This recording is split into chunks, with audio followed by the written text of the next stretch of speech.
দাঁতের দুর্বলতা কিংবা মাংসপেশির খিঁচুনি এগুলোর একটি বড় কারণ হতে পারে ক্যালসিয়ামের অভাব। আসসালামু আলাইকুম, আমি ইন্টার ডায়েটিশিয়ান মুত্তাহিনা হামিদ, কর্মরত রয়েছি SIBL ফাউন্ডেশন হসপিটালে। আজকে আমি আপনাদের সাথে কথা বলবো কোন খাবারগুলো গ্রহণ করে ক্যালসিয়ামের অভাব পূরণ হতে পারে। ক্যালসিয়াম আমাদের দেহের জন্য অনেক প্রয়োজনীয় একটি নিউট্রিয়েন্ট। আমাদের হাড়ের সুস্থতা থেকে শুরু করে আমাদের স্নায়ুর সুস্থতা পর্যন্ত সব ক্ষেত্রে ক্যালসিয়ামের প্রয়োজন রয়েছে। আমাদের দেহে প্রতিদিন প্রায় 1000 মিলিগ্রাম ক্যালসিয়ামের চাহিদা রয়েছে। আর আপনি যদি গর্ভবতী কিংবা মেনোপজ পরবর্তী মহিলা হন তাহলে আপনার ক্যালসিয়ামের চাহিদা আরো বেশি। চলুন জেনে নিই কোন খাবারগুলোতে ক্যালসিয়াম বেশি রয়েছে। ক্যালসিয়ামের সবচেয়ে সহজ উৎস হচ্ছে দুধ, তাই প্রতিদিন আপনার খাদ্য তালিকায় দুধ রাখতে পারেন। আর আপনার যদি দুধে হজমজনিত কিংবা অ্যালার্জিজনিত সমস্যা থাকে তাহলে এর পরিবর্তে দই কিংবা ছানা খেতে পারেন, এগুলো ক্যালসিয়ামের বেশ ভালো উৎস। তাছাড়া শাকসবজির মধ্যে কচু শাক, মেথি শাক, পালং শাক এগুলোতেও বেশ ভালো পরিমাণে ক্যালসিয়াম রয়েছে, তবে এগুলো অবশ্যই রান্না করে খেতে হবে, কারণ কাঁচা শাকে প্রচুর পরিমাণে অ্যান্টিনিউট্রিয়েন্টস থাকে যা ক্যালসিয়ামের পরিশোষণে বাধা দিতে পারে।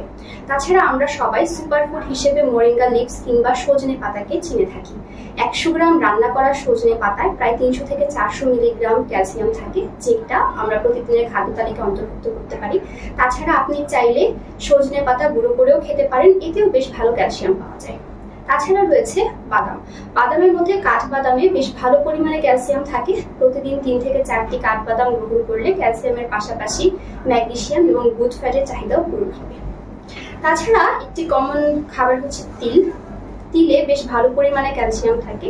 1 চা চামচ তিলে প্রায় 80 থেকে 90 মিলিগ্রাম ক্যালসিয়াম পাওয়া যায়, তাই আপনার প্রতিদিনের রান্নায় অল্প পরিমাণে তিল আপনি যোগ করতে পারেন। শুধুমাত্র ক্যালসিয়াম জাতীয় খাবার গ্রহণ করলে সবসময় যথেষ্ট হয় না।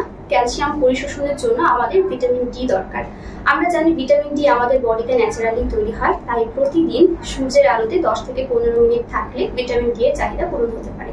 এবং এর পাশাপাশি আমরা ডিমের কুসুম এবং ছোট মাছ খেতে পারি, এতে করে আমাদের ভিটামিন ডি এর চাহিদা পূরণ হবে।